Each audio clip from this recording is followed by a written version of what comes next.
All right, welcome. This is Kevin, your host with Green Country Adventures. Today we're going to be doing an installation of a SCOM X on a 2026 Sea-Doo 325 RXTX. I've ordered the SCOM X, ordered mine from Active Jet Sport. Should be very simple to install. Comes with a couple tie-offs on there, zip ties to re-secure it, and then we just have two pieces here.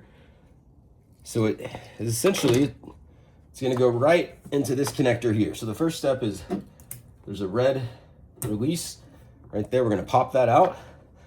Then I'm going to press on the black, pop that right open. So now it's open. Now I'm going to take the other one here.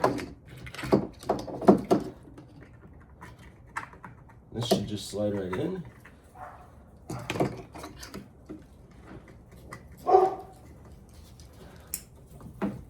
That goes in there.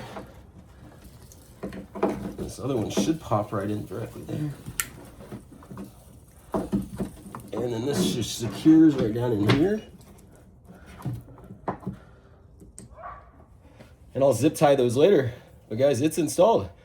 Very easy installation. The next video, I'm going to power it up. I'll have it on the water tomorrow so we can see exactly what the top speeds are. Like my page, follow me for more updates and to see what that top speed does with the SCOM installed. Thanks, guys.